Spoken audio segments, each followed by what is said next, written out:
Hey, everybody out there in YouTube land.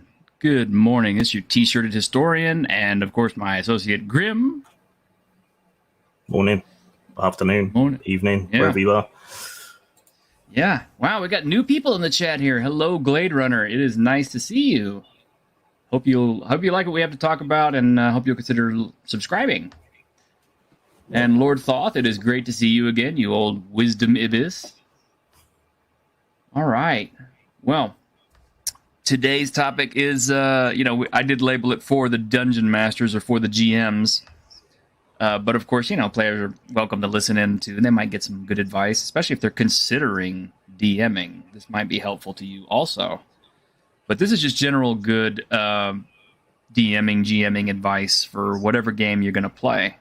More or less concentrating kind of specifically on the big one, which we all know. It starts with a D and ends with an S. But, wait a minute. That sounds like, wait a minute.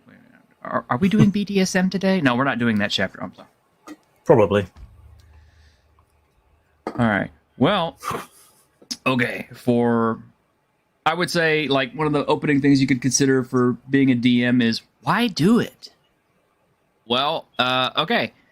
The obvious answer is you got a story and you really, really want to see somebody, and their own take on it, especially if you've just developed a world. It's pretty common. You read a good fantasy novel or something, you think, oh, wow, that's a really cool setting. I'd like to see further adventures in this setting. So you build a setting that is either A, a carbon copy, or B, a very similar copy. And you want people to run through it and give it, their own spin on things. And that can be very enjoyable. I don't know. What do you think? Yeah, I was a bit worried there because you almost said if you want to tell a story, and that's something you want to avoid. I think that's my job to be is to be the downer on the show.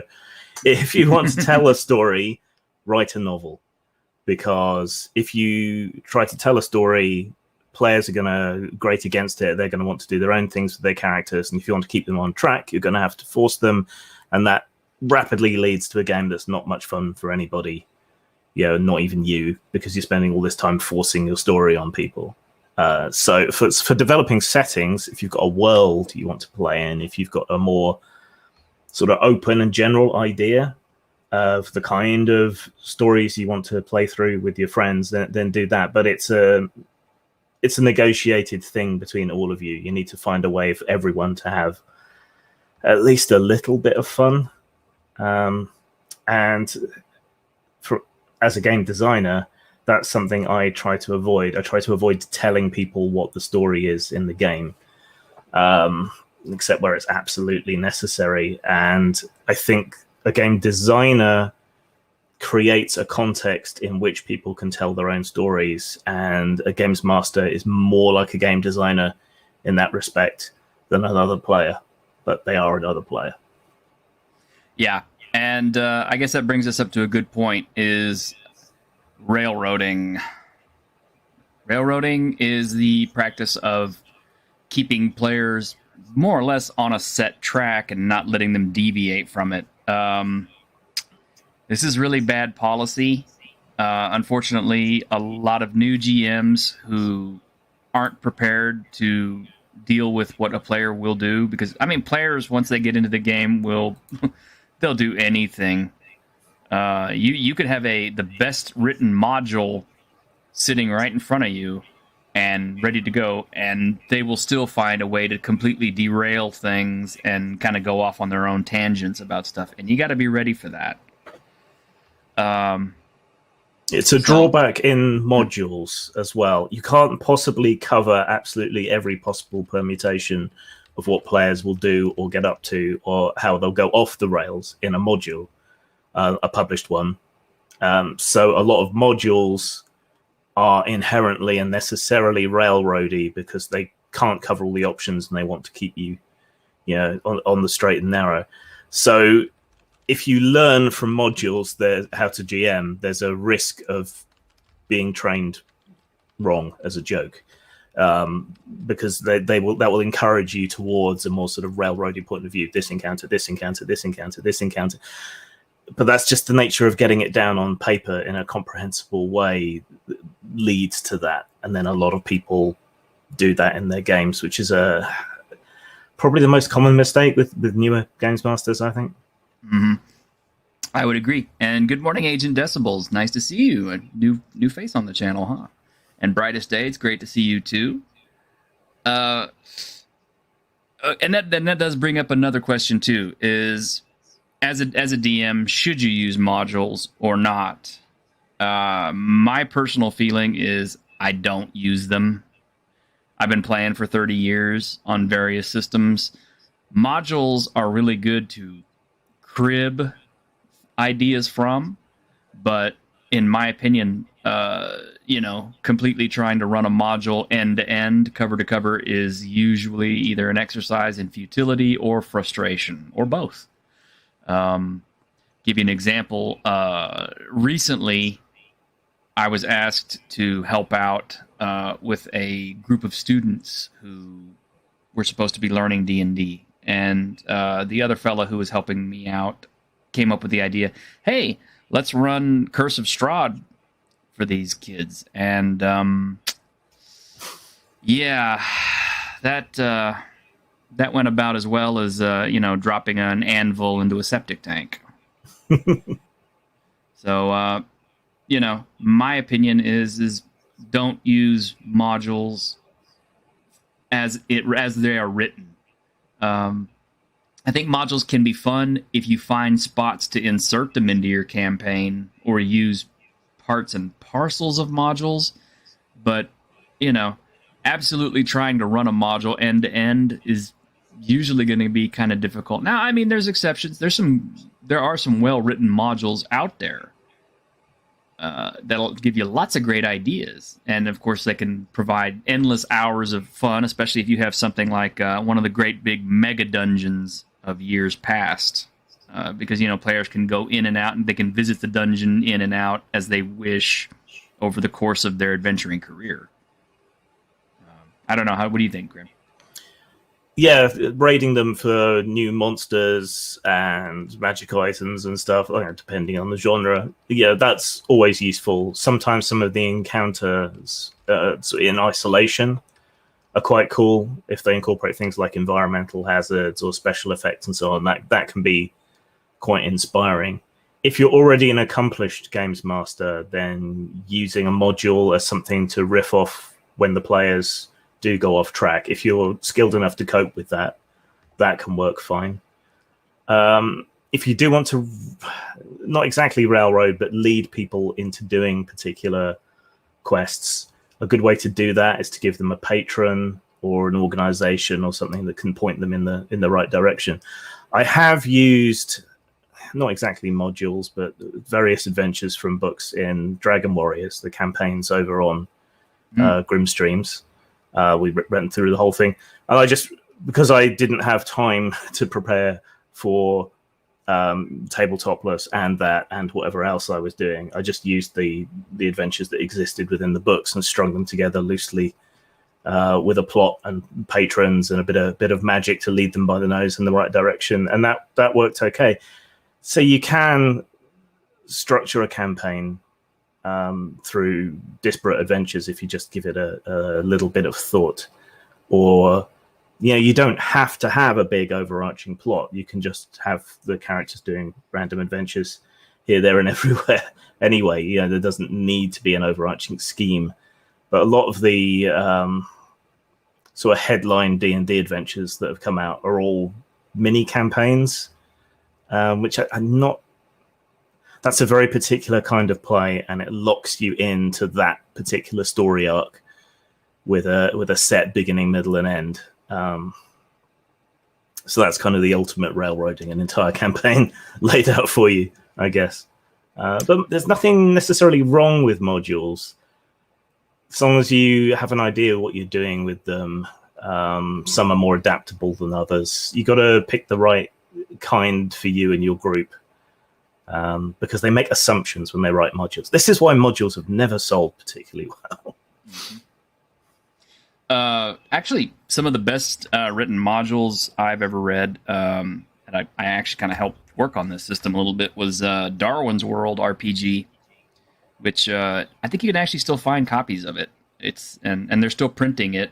You just have to print on demand. But it's a good system. It's using the older D20 modern system as its basis. But it's set in a post-apocalyptic world. And my phone is ringing for some reason. But I'll ignore that.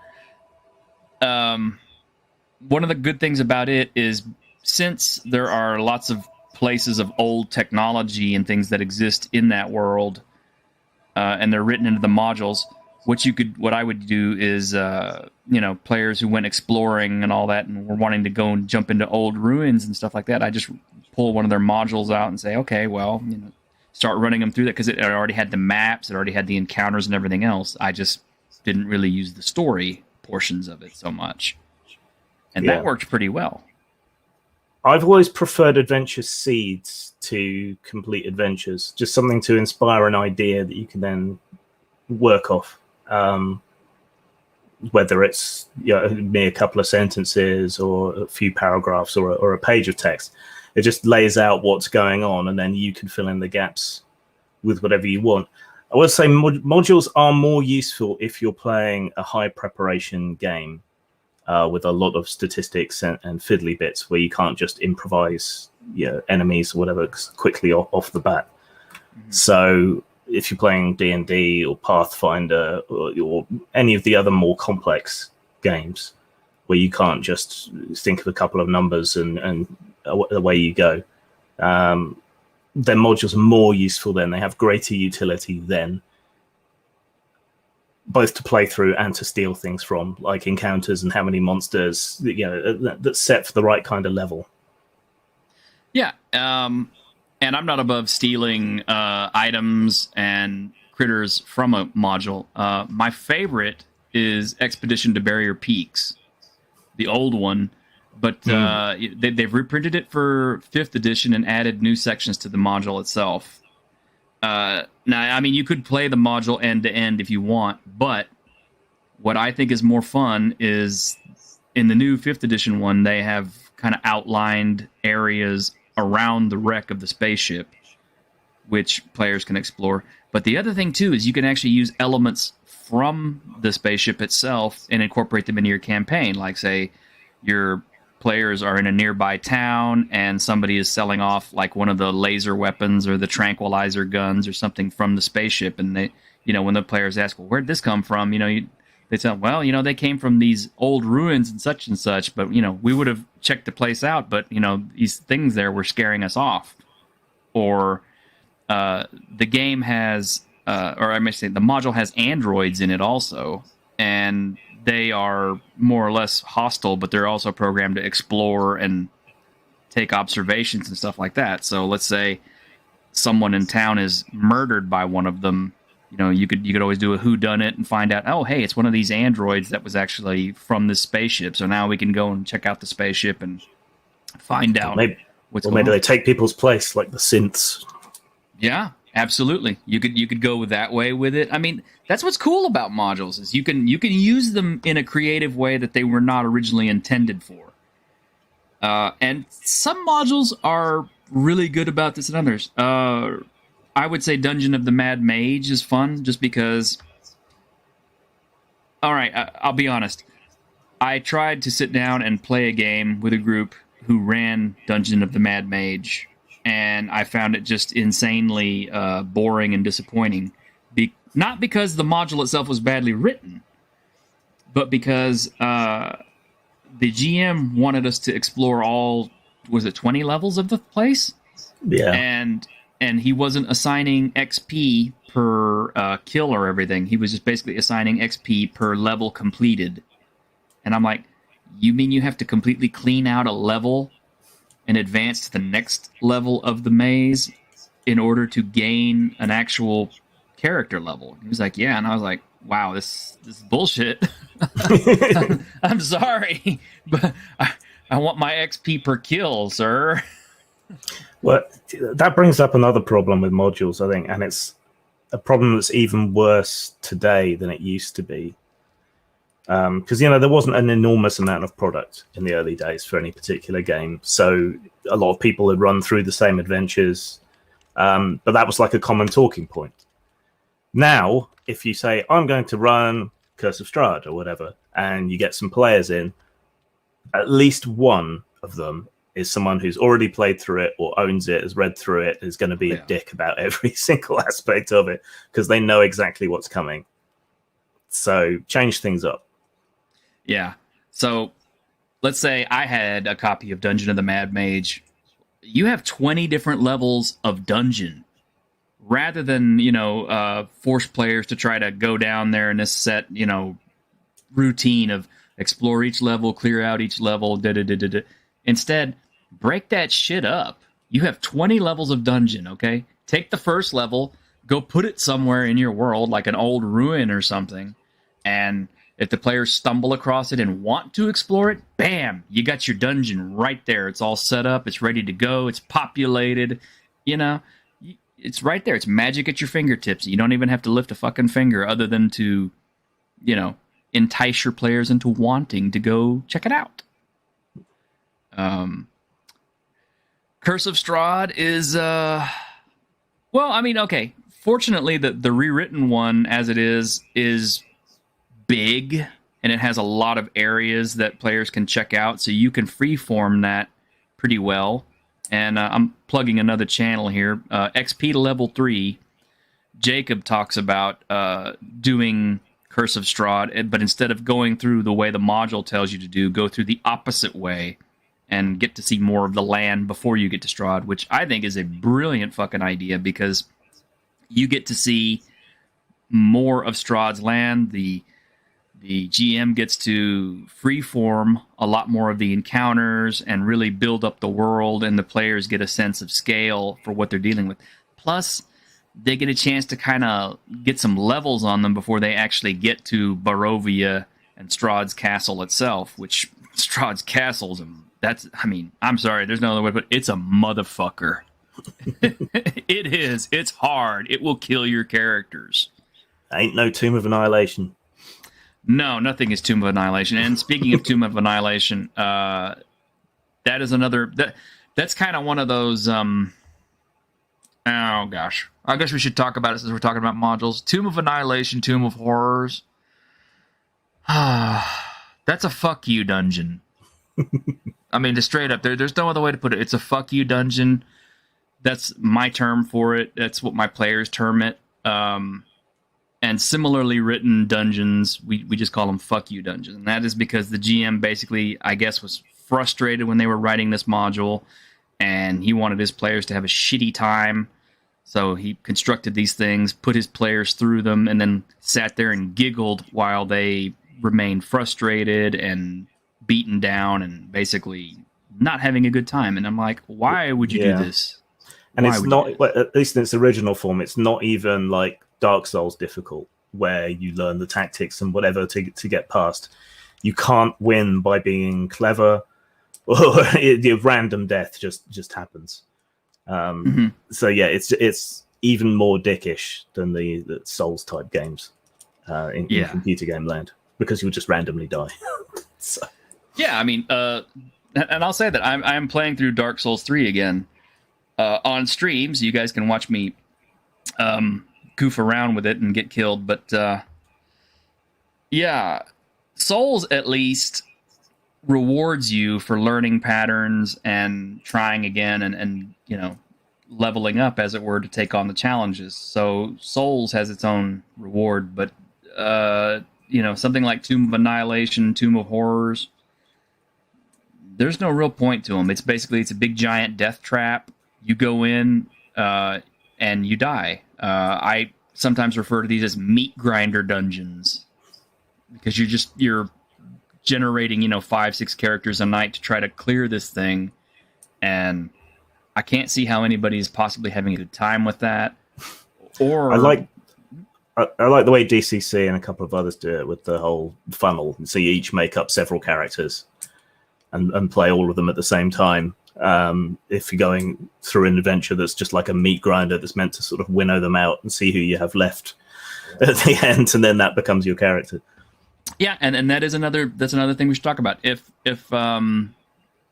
let's say you do play DCC, Dungeon Crawl Classics, good system. I like it a lot, but it does have something which is called the dungeon funnel, and that is basically everybody makes up 5 to 6 characters, and you enter a pre-programmed dungeon where basically it's designed to murder off your characters as fast as possible because you're all basically level 0s. And if you do manage to survive it, whatever character comes out is the character you should play for the rest of the campaign. I'm not sure how I feel about that style. I mean, for, I guess, new players who haven't really been exposed to the games, that might be a good way for them to test the waters and try out different classes. And kind of, well, no, actually, they don't even get classes at 0 level, so you don't get to do that either. I'm sorry, never mind. So basically, okay, that's just getting your feet wet. But in other old games, you could do the same approach with level 1 characters or whatever. So you could try out the different classes, but that's role-playing 2 L's more than it is role-playing with an E. A lot of people seem to want a lot of background and so on to their characters, whereas in older style play, these were things that would emerge as you went along. You know, if it comes up, what was your hometown? What did your parents do? That sort of thing. If it didn't come up, you didn't bother filling in that detail. And the sort of character that you were role-playing came about as you played, rather than being completely front-loaded with a load of background. That is another problem with modules. If people come in with their own special characters that they've written a novel for the background of, it probably won't fit with the specifics and the region and the location and so on of the dungeon. And there's no way to change it to fit someone else without ruining it for other people. Mm-hmm. And actually, we look at this. We've had 2 people who have done Dungeon of the Mad Mage. We had Mary's and PJ, maybe. PJ, did you guys actually have to go through Dungeon of the Mad Mage from start to finish, or did you guys take it in segments and different parts and stuff? I'm curious. Feel free to hit us with any GMing questions as well. Yeah, definitely. This is kind of like almost the open forum day. You can, if you have questions, hit us with them. We'll try to answer as best as we can. And comments are good too. Okay, well, let's see. Modules, a little bit of railroading, character funneling, character development. Kind of getting back to GMing. All right. Rules.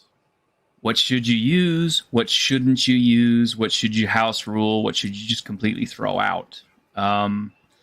Typically, the rule I see that is thrown out almost 99.9% of the time in any D&D game, any OSR game, any TTRPG game at all is the encumbrance rules. Because they're an extra pain in the ass for all involved. I don't know. I mean, it's, your typical character doesn't want to think of themselves as a weakling, and maybe they're coming from a video game background like Dark Souls, where literally you carry every piece of equipment you find. Well,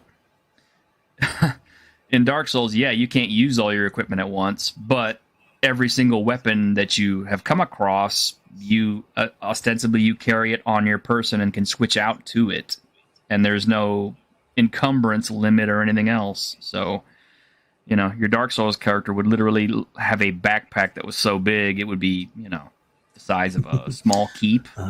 Everyone seems to get bags of holding pretty quickly. Yeah, because it's like usually the first game mechanic that gets broken. And it is, once again, it's because people don't like to deal with encumbrance. Yeah. Well, so what you can carry, how much stuff you can carry, is more important and more interesting if you're doing like a survival game. If it's a harsh environment, do I take the water or the meat? Do I take one thing or the other? If I choose this magic item, I'm going to have to drop something else so that I've got room for it. That's when it's interesting. Most of the time, it's not going to be particularly interesting, particularly in kind of high fantasy, heroic fantasy, D&D, bog standard sort of thing. It's just not. It doesn't serve any real purpose in the game to make it more fun, unless you take that kind of survival angle. I liked the way Dragon Warriors did it, where it didn't talk about weight and so on. It talked about items, really. So you could carry like 3 small items counted as 1 item. Everyone could carry a certain amount of items, and then you add your strength to that. So that's what worked for that. It may not have necessarily worked conceptually for where you were carrying the items, but it was a nice shorthand and made people make significant choices about what to take and what not to take. So I ignore it in the current D&D 5th edition game I'm running. In modern and sci-fi games, people don't tend to carry as much, I find. It's not a kind of loot and shoot sort of game normally. But if I was running something like Dark Fantasy or something like that, I'd use a simplified encumbrance system. Yeah. And Starfinder came up with a bulk system for items, which I thought was actually pretty good, because items were not rated on weight. They were rated on how much space they actually took up, and your character could only carry so much bulk. And that worked pretty well. I think Pathfinder 2nd edition continued that. Actually, it's kind of funny. Starfinder is pretty much like, in my opinion, it's the prototype for Pathfinder 2. So if you like Starfinder, you probably like Pathfinder 2. Although, by the same token, I would say if you have Starfinder, you don't need Pathfinder 2, because it's not real difficult to reskin everything in Starfinder for fantasy roleplay. There you go with that. Pretty easily. It's less of a hassle if you've got like an online character sheet or something that actually bothers to calculate your encumbrance for you. But most of them are more fiddly than it's worth it anyway. Oh, yeah. The Troika role-playing game, which is loosely based on the Fighting Fantasy series. Yeah, it has an encumbrance which ties into your character sheet. Okay. That is kind of cool. I've been meaning to get a set of those rules. It's just money is prohibitive. Yeah. Yeah, Ironcaster early Resident Evil games with the Theo inventory space. Yeah, exactly. Your character could only carry so much crap in Resident Evil. It didn't matter what size it was. It's just you had an item limit.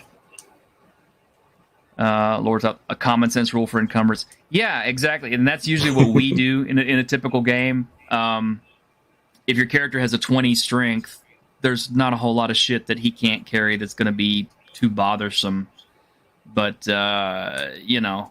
trying to lug the solid gold throne that the Goblin King had is going to be difficult for anybody, even a pack animal.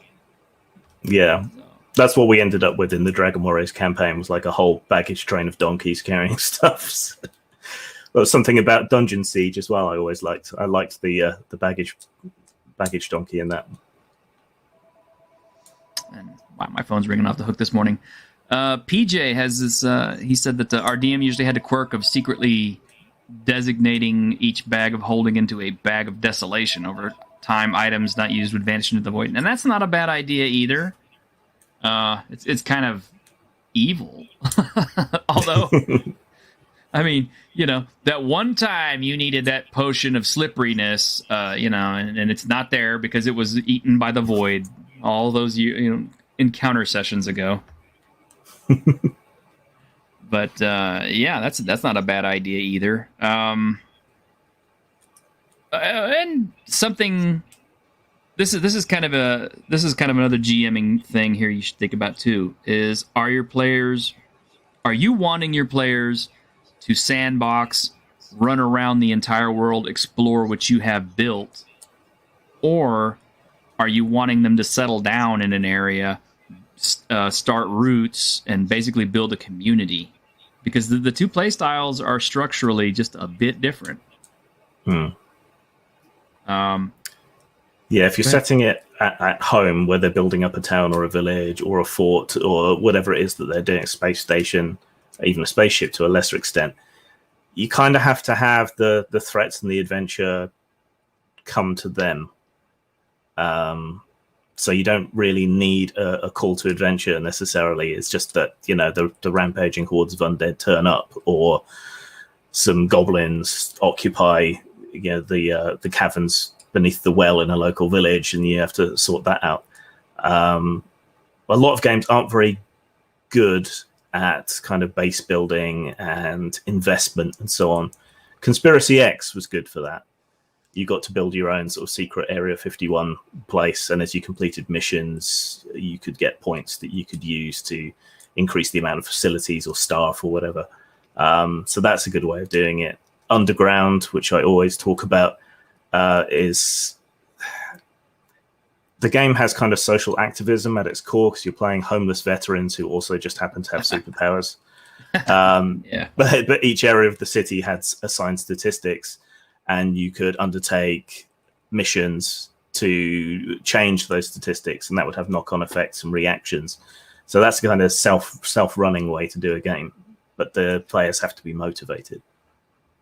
Yeah, and you know, short-term base building could always be an option. Let me go back to the example of Expedition to Barrier Peaks. Okay, if your players are basically situated where in a village or a town or something that is adjacent to the crashed spaceship, and they want to go in and out of the spaceship constantly to, you know, plunder it for treasure, then yeah, building up a home base, either, you know, from buying a villa or building a house or something like that, or owning some kind of property so they can store their shit when they're not adventuring, is going to be a thing, you know, because they're settling in for the long haul to, you know, go in and clear this place out.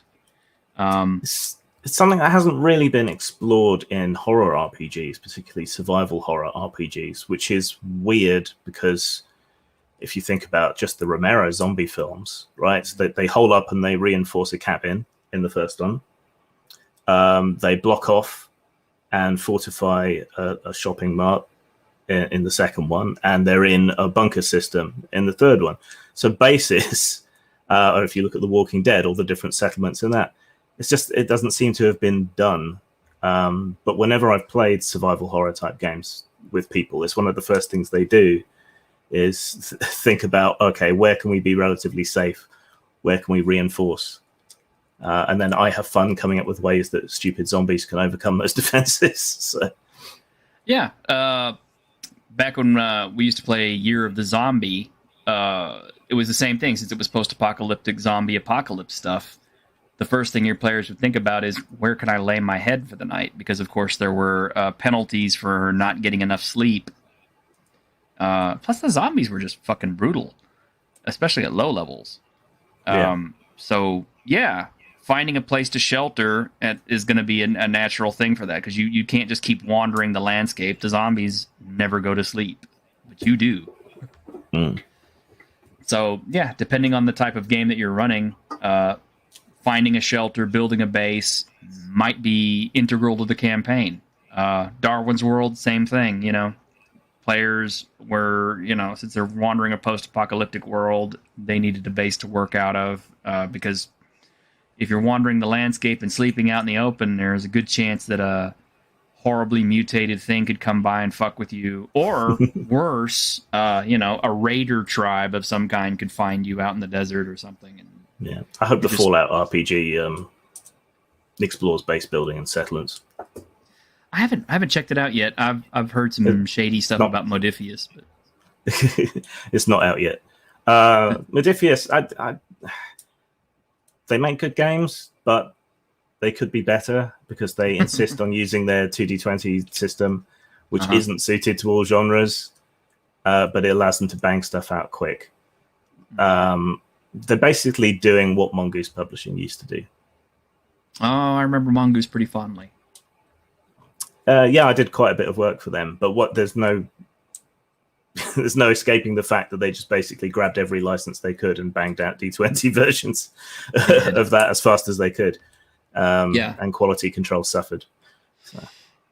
Yeah, it did. And that is something, too, you have to think about as a DM, too, is are you just going to use officially licensed products? Are you going to use third-party products? And how is that going to impact your game? Well, obviously, using officially licensed products is going to be probably the safest way to go, because ostensibly, the people over at Wizards of the Coast have tested all their shit for how it's going to impact your game and can, verify whether or not it's going to bother you or not.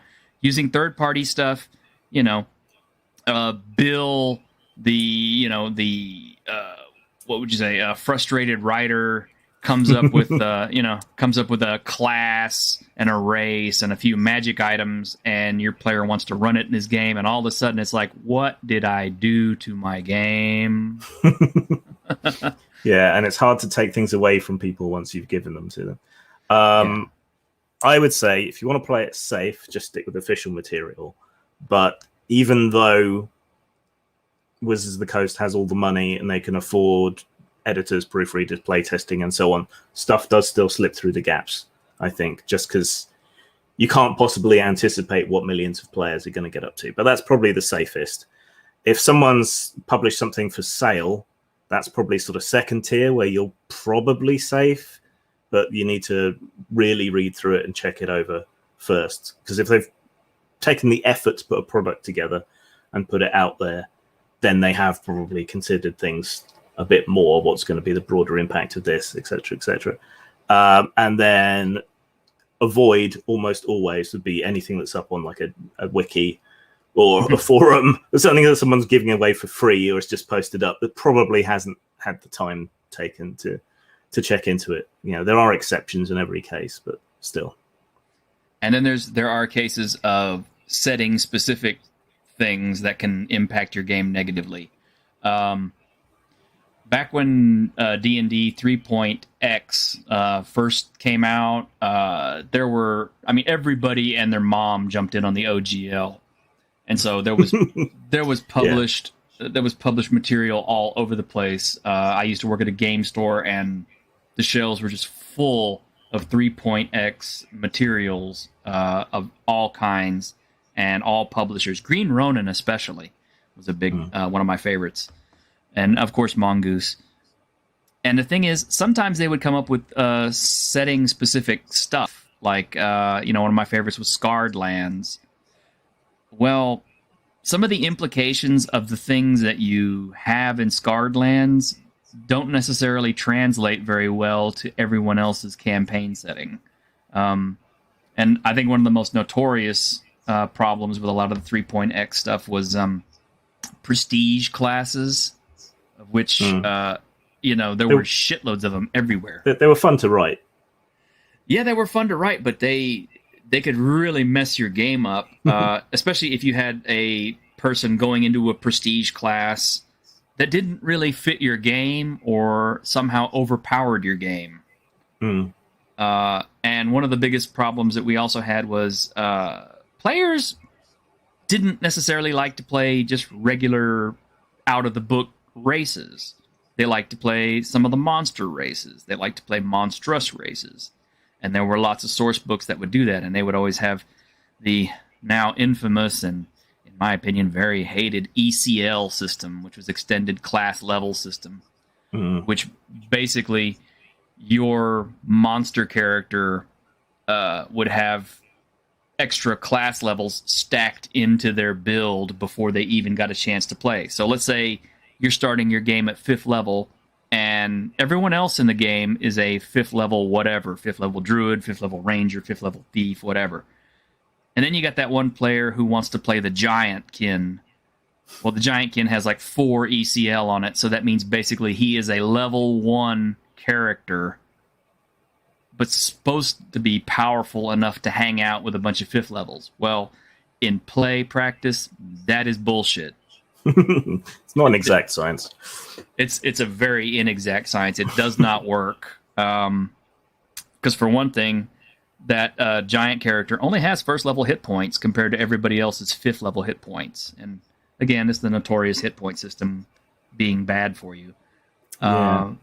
I've liked every iteration of Iron Kingdoms so far, but the one that was meant to work with third edition D&D rules didn't quite mesh, because the magic in Iron Kingdoms is a lot more limited. Magic items are almost all sort of magitech mechanisms and so on.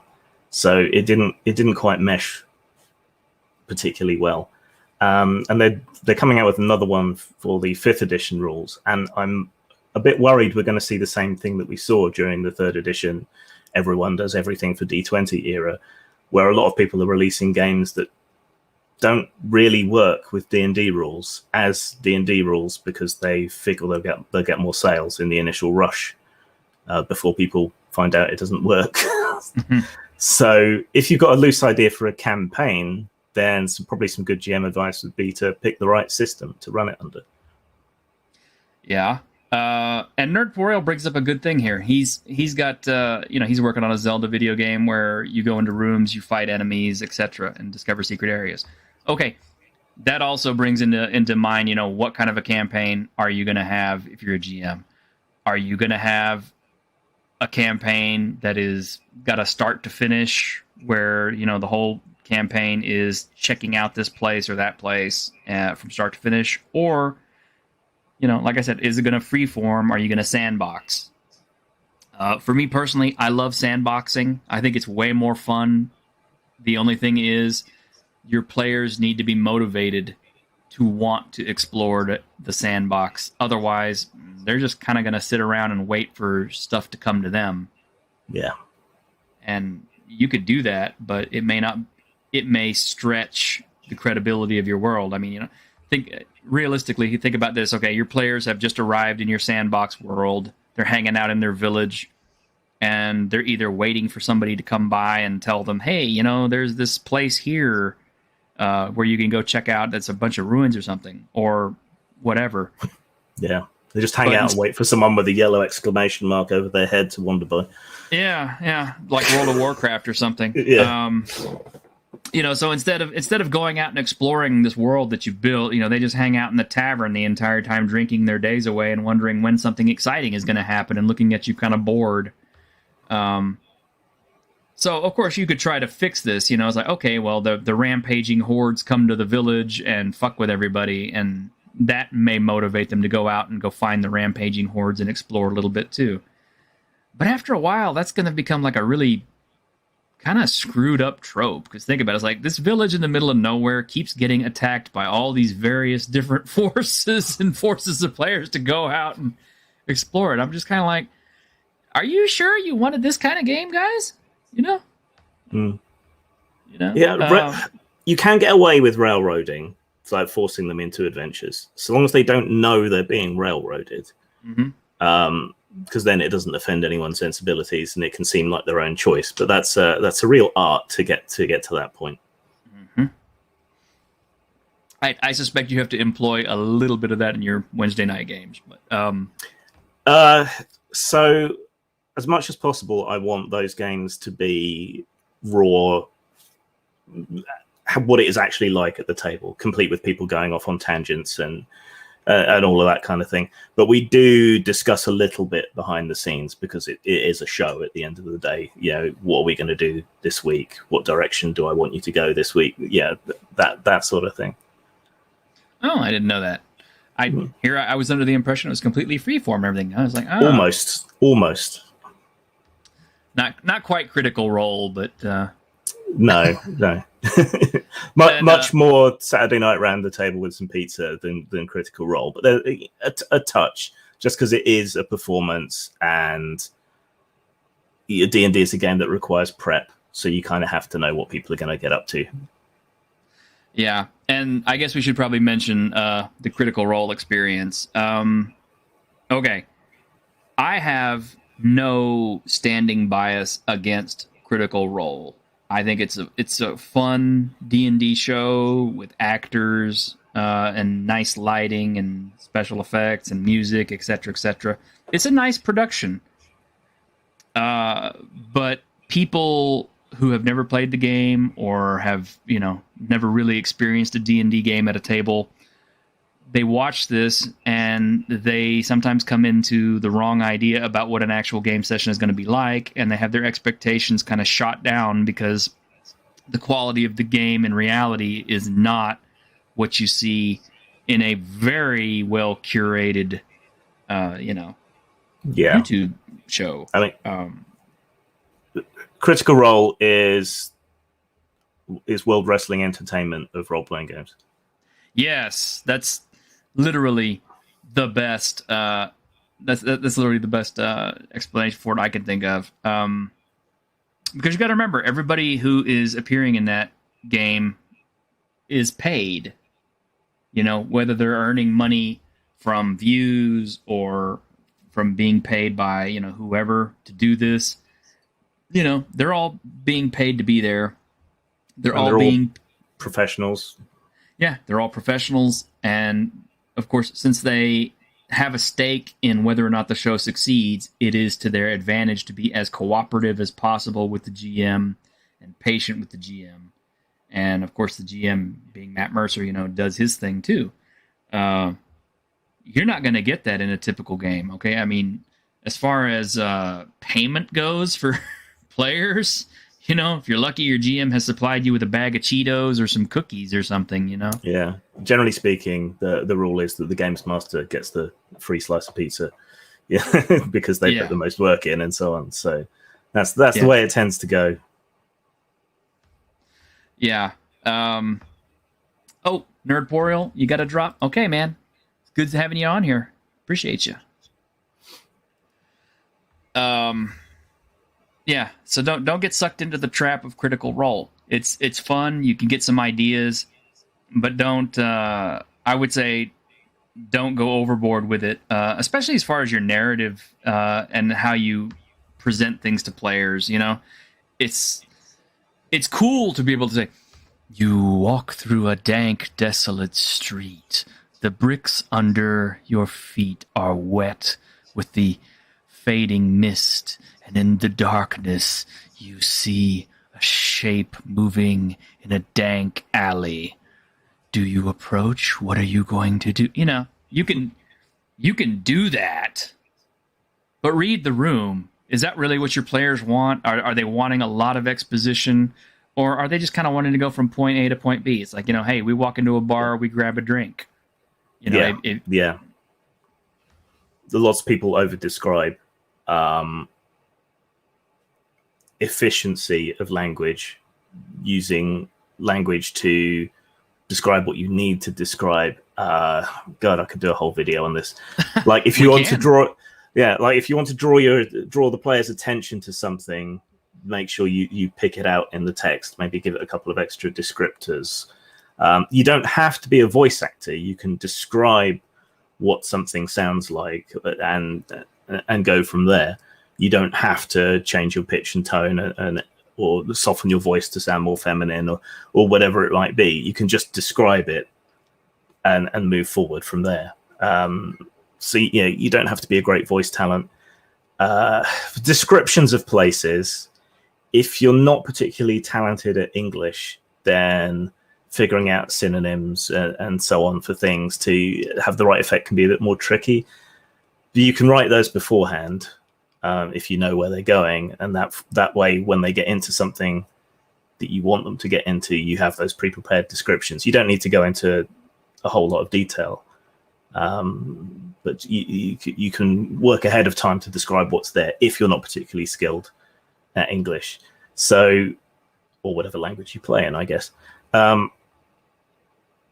So you don't have to meet Critical Role's standard. I think someone up in the chat said people should watch other games. Yeah. I would say, yeah, but people just sitting around role-playing, unedited, unscripted, it's not the most gripping thing to watch in the world. I've never particularly understood the appeal of watching sport rather than participating in it. Not that I like participating in sport either, but you get my point. Yeah. The role-playing is more fun when you're playing. So it is. And yeah, and if you do have to highlight something, I'll give you an example of something I've done before. Players are down in an old mine hunting down goblins. And, I want to convey that there is the presence of, the odorless methane gas and stuff that, well, not methane, but methane has a smell, but of odorless gases that can kill you down there. And I remark, as you pass by a little mining area where, miners have been before, you do happen to catch sight of a dead canary in a cage. Now, see, I just highlighted something that the players should be investigating. Like, why is this canary dead? Did it just die on its own, or, Yeah. And they check out the canary, and it's like, oh shit, there's poison gas here. And then that's when I start start saying, okay, now it's time to start making con checks. You don't even necessarily have to say anything. One of the things I did that got my players most terrified in a game ever. So they were exploring caverns underground in a modern setting, but there were these strange albino creatures that they hadn't really seen yet, apart from glimpses. But before there was ever an encounter, I would just start drumming on the table and gradually making it louder and louder as they got closer. Yeah, it created a real sense of urgency and panic in the players, which was good. Yeah, that works too. I like to have other fun like that too. It's kind of like, I want to tell players like, okay, your torch flames suddenly turn blue, and it's kind of like, what did we just run into here? They know something bad is going to happen. Oh, hey, Arwen, you finally found my page. Hey, glad to see you here. Yeah, we talk D&D at 9 a.m. on other Tuesday RPGs. mornings. And other RPGs, yes, we do. See you, and PJ. Yeah, growing tension is good. Oh, PJ, yeah, take care, man. He's another UKer like you. But yeah, it's, there are lots of things to consider as a DM. What's your game going to be like? What rules are you going to throw out? Which rules are you going to keep? Yeah, like I found in Cyberpunk Red, people have way too many hit points, and it's really frustrating when you're shooting at bad guys and it doesn't feel deadly enough. So I've basically halved hit points for non-player characters, which has sped things up enormously. Yeah. The hit point dilemma is a big one, and it is kind of hard to take that away from players because they're so used to having the tons and tons of hit points as basically a bulwark against taking damage. Against bad, terrible decisions, which they should be punished for. Yes, exactly. and maybe that should lead us into another conversation another day about why the melee classes are so underrepresented and don't work very well in comparison to the caster classes. But yeah, pretty much. Well, when you have a D8 weapon and it's only ever going to do a D8 and it's never going to get any better, but your mage is throwing 5d6 fireballs that are only going to get bigger and bigger as they level up, you could kind of see the problem. Yeah. But yeah, I mean, we've only really scratched the surface of the DMing. There's still lots of other things to talk about. How much treasure are you going to give away? And in conjunction with some of our previous talks about how adventurers can ruin economies, how magic is going to affect your world, and what you could do about it, or ideas for what you could do about it. Everything that we do in this series kind of builds on itself to helping you be a better GM or a better player. And that's all we really want to do. That's what Dungeons and Discussions is all about. We love questions and topic suggestions. And topic suggestions, yes, we definitely like topic suggestions because sometimes we're getting a little stuck for ideas too. Altering the appearance of creatures. Yes. Okay, Dave, that is a good point right there. Most of your players have probably read the Bestiary once or twice, or the Monster Manual, whatever it is. They are looking for certain things on monsters, and they're going to assume right away, oh, it's this, or oh, it's this. So yeah, changing it could be a thing. I got people really well with a mimic, but it wasn't mimicking a chest. So they were traveling, they were getting low on rations. One of them went out to hunt. He shot at a deer. I said, okay, you hit it. It runs off into the trees, leaving a trail of blood. So they carry on following it, they think, and they arrive at a dead buck lying in the snow. They go up to gather the meat, and it suddenly bursts open like The Thing with a whole bunch of tentacles, and the rib cage turns into teeth, and it drags them inside. So that you can really get people with reskins, and reskinning is about the quickest way to improv something. If you're a more improvisational GM, you can just grab something of the right challenge level out of a monster manual somewhere, just describe it differently, and quickly crib some notes on what different attacks and so on it has. So, oh, here Lord Thoth has given us a topic we can work with.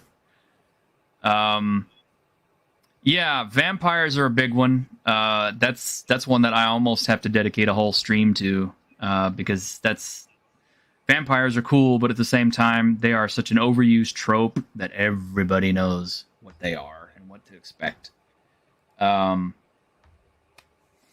But yeah, we're about at the end of our time for today, so I'm gonna go ahead and let Grim plug his channel. Okay, youtube.com/postmortem video, where I talk about games and politics and society and art and culture and all sorts of things. Whatever takes my fancy, really. Yeah. Hang on a sec. Let me post that up. And if you want to buy my role-playing stuff, post-mort.com. And you should buy it because it's good.